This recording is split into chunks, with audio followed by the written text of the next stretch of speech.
1, 2, 3, come on!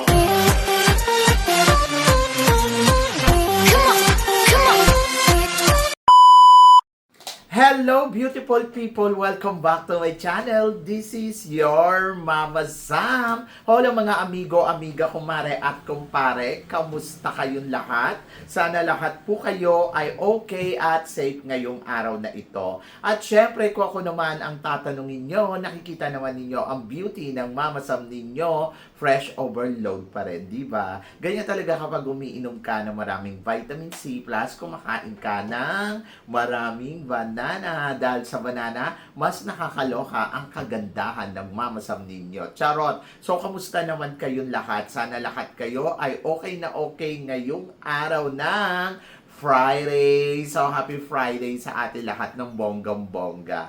At hindi lang yan, syempre gusto ko rin magpasalamat sa walang sawang tumatangkilik dito sa Mama Sam Vlog. Araw-araw, lagi-lagi. Maraming salamat guys sa pagmamahal at support na binibigay ninyo. And then, of course, sa lahat naman na makasolid na makamama Sam dyan na laging nakatutok dito, araw-araw, lagi-lagi. Maraming salamat guys sa inyong lahat. And then, of course, sa mga bago nating subscribers, maraming salamat. Syempre, happy birthday muna kahit no. So, yon birthday ng hubby ko. And then, of course, wish all the best para sa kanya. And good health lang lagi. Diba? So, yon. At kaya naman, ngayong araw na to, marami akong hatid na chika sa inyo na talaga naman, oh my gosh, magtataas ang kilay ninyo ng bonggang-bongga sa mga pag-uusapan natin ngayon. Kaya guys, wag na nating patagalin ang ating mga chika. So, para sa una natin chika, Mr. Cosmo 2026. Ito na nga, syempre may mga kalalakihan na talaga namang aabangan natin sa kanilang magiging kompetisyon. So, ito ay si Mr. Myanmar. Andyan din si Mr. Mexico. And then, of course, Mr. Colombia, Mr. Cosmo China. Ay, napakagwapo ni Mr. Cosmo China. And then, of course, Mr. Cosmo Philippines. Okay. And then, kahapon pinakilala na rin ang Mr. Cosmo Thailand. So, anong masasabi ko sa mga kagwapuhan nila? Well, mukha silang malinis at mababango. Di ba?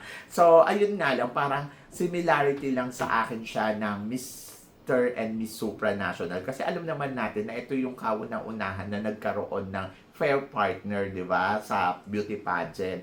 Pero ngayon, ayan na, mga nagsisigayahan na yung iba. And then tignan natin kung ano yung ipapakita ng Mr. Cosmo naman na kakaiba sa atin, di ba? Kasi syempre yung mga ibang pageant, katulad ng Mr. International, ayun, nakikita natin ang lalaki, nag-aano sila, swim trunk.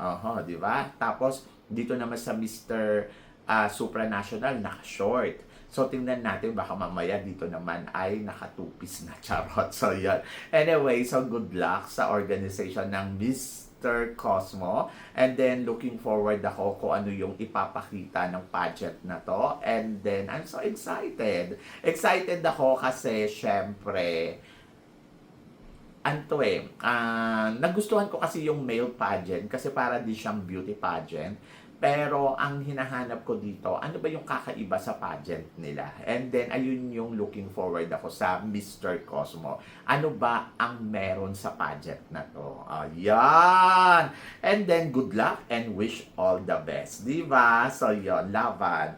And then, of course, para sa sumunod natin, chika, ito nga, sabing ganon, mga candidates from Asia sa Miss World. So, tingin ko daw ba sa magiging laban ni Miss Cambodia, Miss Laos, Miss Myanmar, at saka ni Miss Singapore.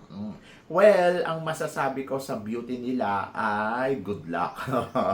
Good luck sa magiging laban nila. Lahat naman sila pinapakita yung best nila. Lalo na si Cambodia, Diyos ko Lord, nakakaloka siya. At nakakaloka din si Singapore kahapon, kasabayan to ni Miss Philippines sa session ceremony na rumampa. Diyos ko Lord, talagang kulang na lang ay tabunan niya ang ganda at eksena ni Miss Philippines. Napansin ba ninyo yon? Pero ako, masasabi sinabi ko, pagiging authentic is the best. Kailangan maging authentic lang sila at ipakita nila kung ano ang meron at bakit sila ang kailangan piliin ng organization, di ba? So lahat naman sila may kanya-kanyang ganda, maaaring hindi lang talaga pasado sa ganda, sa panlasa mo yung ganda nila. Pero masasabi ko naman, beauty is objective, di ba? Pwedeng-pwede silang maging Miss World. Lalo-lalo na si Miss Cambodia, si Miss Laos, si Miss Myanmar, at saka si Miss Singapore. Good luck sa kanila, di ba? So, yeah. So, wish all the best. Sana hindi sila ma-Elto Cubio. Charot! At para naman sa sumunod natin, chika, eto nga, sabing ganong tapatan daw ng Thailand at Cambodia sa Miss World. Eksena na. May tapatan bang nagaganap? Wala naman. So, ang nakikita ko sa kanila ay they are very friendly each other. Sana ganito din talaga yung bansa nila na, alam mo yon na kung kaya ng mga miss na makitungo sa isa't isa ng tama, gawin na lang din sana ng country ng Cambodia at Thailand na actually wala nang problema sa Thailand yung Cambodia. Gawin niya na lang na matuto din siyang makisama talaga ng tama. Ganon. Yung kumbaga parang unity ang kailangan dito. Kumbaga parang hindi lang naman sila yung naging example, katulad na lang din sa supranational, si Titus, di ba? Si Jack Titus, ka-roommate niya si Mr. Cambodia. Hindi naman siya nailang at nakita naman natin na friendly sila. So, ayun yung masasabi ko na dapat ganon. Dapat ganong kabongga yung love and care sa isa't isa. Kung nagagawa ng mga candidates, siguro naman kaya ng 10 tao, maging 20 tao, 100 na tao, hanggang sa buong bansa na, di ba? So, para peace, peace of mind. So, walang kabugan na nagaganap sa part ng Cambodia at saka ng Thailand dito sa Miss World. Actually, maganda ang kanilang pagsasama. Kaya, laban yan. So, maganda silang example. Di ba? So, yun. And then, wish all the best. May mga laban naman sila kung magugustuhan sila ng organization. Pero parang feeling ko, mas angat ang beauty ni Thailand more than kay Cambodia. Charot! So, yun. So, good luck na lang at wish all the best para sa mga candidates na nagkukumpit ngayon dito. At syempre, para sa sumunod natin, chika, speaking of Thailand, eto naman, tapatan naman ng pambato ng Thailand sa Miss Cosmo with Myanmar. So, sino sa tingin mo ang malakas? Si Thailand or si Myanmar? To be honest, syempre, kung hype ang pag-uusapan, mas hype naman ang pambato ng Myanmar talaga. Dahil, alam mo, ginagamit nila ang social media para mas makilala sila. Lahat ng eksena nila ay talaga namang pinopost nila. And then, parang feeling ko, kung hype, malakas talaga yung nakukuha nilang suporta sa social media. And then, pagdating naman kay Miss Cosmo Thailand, may dapat ba siyang patunayan sa sarili niya? Kung alam naman niyang maganda siya, di ba? So, ang kailangan lang niyang gawin ay rumampa at ipakita sa organization ng Miss Cosmo na siya ang kadapat-dapat. Pero kung ako ang tatanungin mo, mas gusto ko ang pambato ng Thailand.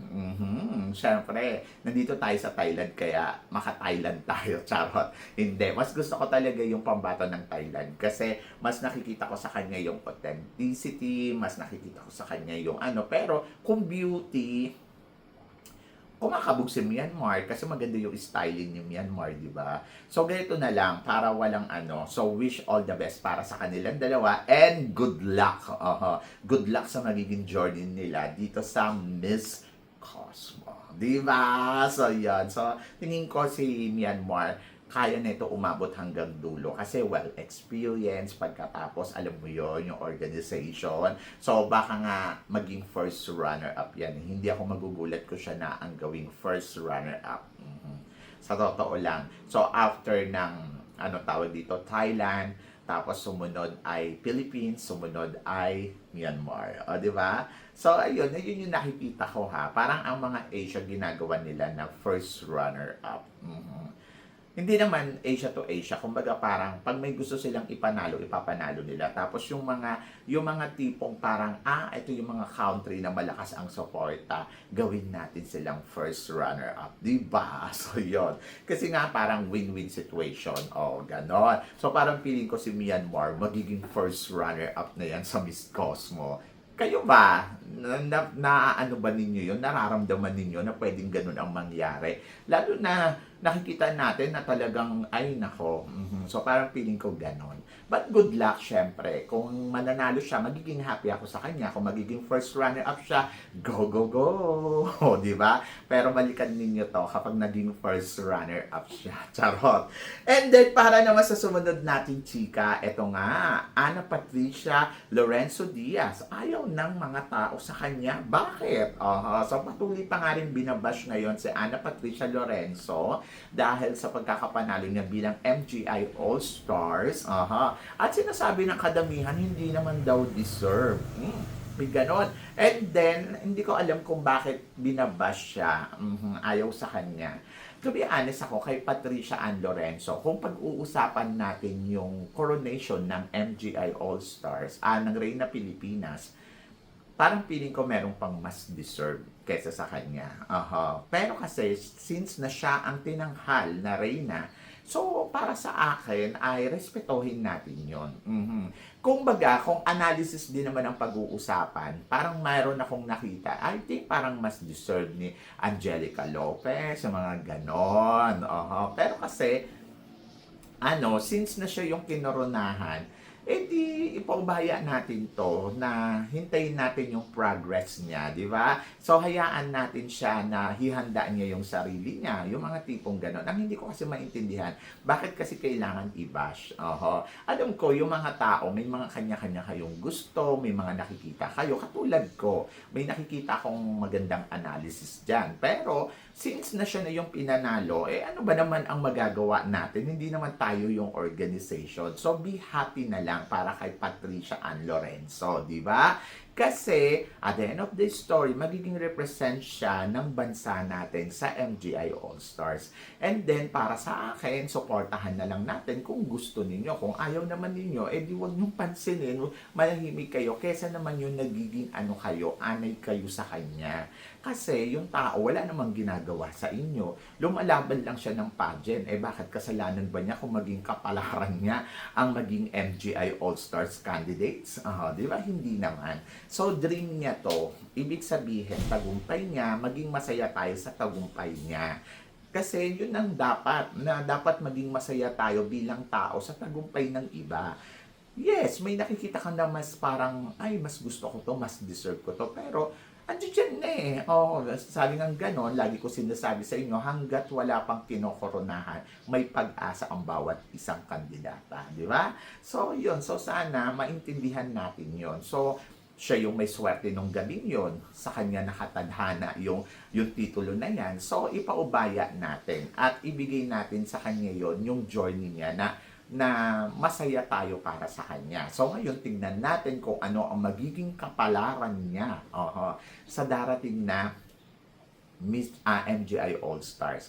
Kung siya ba ay papalo ng bonggang-bongga, siya ba ay makaka-eksena ng bonggang-bongga. So, ayan yung mga abangan natin. Pero syempre, kaysa naman husgahan natin, ay suportahan na lang natin. And then, hayaan natin siyang i-prepare niya ng maayos ang sarili niya sa MGI All-Stars. Di ba? So, yun, wish all the best. Kasi naman yung, ang pangit kasing tignan, parang kapwa natin Pilipino, tapos gaganyanin natin dahil hindi tayo masaya para sa kanya. Dapat maging happy na lang. Kasi wala naman siyang ginagawa sa atin. Bakit ba kayo galit na galit? So, yun. So, hayaan na lang ninyo siya. Doon na lang siya sa journey niya. So, ganun lang yun. Ganun kasimple. And then, para naman sa sumunod na chika, eto nga, Mama Sam, ano daw ang masasabi ko dito sa Reyna na lumalaban sa, tawag dito, Queen of the Island. Sabing ganon, beauty queens celebrate to compete for 25 millions prize in the Queen of the Island. So, yon. So, ito nga si Atisa Manalo, Michelle D. at Gasini Ganados na talaga namang matitindi at malalaking pangalan. Dagdag mo pa si Ariela Arida, dagdag mo pa si, tawag dito, etong si, pangalan na ito, si, MJ Lastimosa, di ba? So, talagang malalaking pangalan sila. Oho, at hindi basta-basta. Sabi ng ganon, hinihingkayat sila sumali sa Reyna Pilipinas pero ayaw nila. Pero yung naglabas ng 25 million and the Queens, oho, ang Queen of Island, ay nako, naging easy magdesisyon ang mga beauty queens na to. So, may mga nag-react pa mga mukhang pera. O, ba't si Catriona hindi din sumali? Ay, nako, syempre si Catriona naman, she's Miss Universe already. I think hindi siya qualified, overqualified siya, di ba? And then, I think, isa din sa mga, kung bakit hindi sumali si Catriona, syempre, iniingatan niya yung reputation niya bilang beauty queen. Ano ba naman kayo? Ano naman tingin nyo doon sa tao? Itong mga girls na nagjo-join dito, I think, parang MGI All-Stars lang yan. Na malaki ang papremyo. Ganon. Sa MGI All-Stars, hihintayin mo muna yung 3 beses ka muna makakasali bago mo makuha yung big prize. Ito kasi one time lang. At kahit naman ako, kung beauty queen ako, ay, join ako. Bakit hindi? Dahil sa prize. Sabi ng ganon, I on the prize. Di ba? So, yun. So, ako para sa akin, okay yan. And then, magkakasubukan. Magkakaalaman. At dito, in fairness, kung mapapansin mo, chill-chill lang sila, laro-laro lang sila. Pero, syempre, nandoon na, sige nga, di ba? So, yun. So, in fairness, naging honest lang ang mga beauty queens natin. They wanted to join kahit ano pang klase ng pageant, basta yung cash prize ay kasali-sali nga naman. Sino ba namang may ayaw ng 25 million? So, di ba? So, tinapatan lang neto ang Reyna Pilipinas, MGI All-Stars ng Queen of the Island. At in fairness sa pageant na to, sobrang bongga, sobrang winner, sobrang anlaki ng papremyo. Kumbaga, talagang life-changing ang mangyayari sa'yo kapag ikaw ang nanalo ng 25 million pesos. So, di ba? So, yon. So, I'm happy. At naging practical ang mga beauty queens natin. So, walang masamang umulit. Basta sulit. Di ba? So, walang masamang mag-try uli, basta bongga. Ganon. Kaya good luck kay Atisa.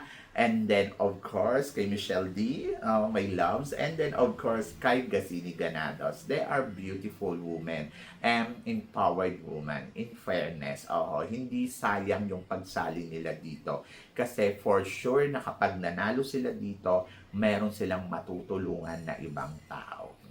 So, yun yung nakikita ko. Kaya, may purpose kung bakit sila nandiyan. Kaya wag natin silang husgahan na, alam mo yun dahil lang sa pera, kaya sila sumali. No. Sumali sila dyan dahil gusto nila. Diba? So, yon. So, good luck. And then, para naman sa sumunod natin, chika, siya na kaya ang susunod? Ito na nga. Mainit na pinag-uusapan ngayon ang laban ni Asia Rose Simpson. In fairness sa kanya, hindi niya tayo binibigo sa mga expectation natin sa kanya.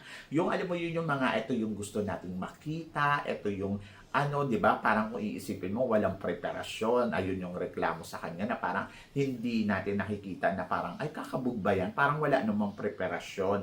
Pero sa kabilang banda, naloka tayong lahat dahil this is it. This is it, di ba? So yun, talagang from day one until now, wala akong masabi sa mga eksena niya, sa mga paandar niya, sa mga styling niya, sa mga damitan niya. Talagang naluloka talaga ako. Masasabi ko, you are the one. Di ba? You are the one of the best talaga na candidates dito sa Miss World sa Miss World bilang pambato ng Pilipinas. In fairness kay Asia at sa team ni Asia, hindi sila nagpapabaya. As in talagang binibigay nila yung best nila. At in fairness sa kanya, lumalaban. Kaya naman, ang iba ay sinasabi, siya na kaya ang susunod na Megang Young? she tried her best.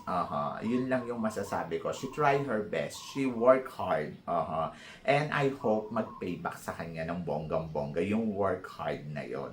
And then maraming naglalaban-laban, 111 candidates. At it's not easy to get that di ba, posisyon. Kumbaga parang kailangan mo talaga mapa-impress ang organization.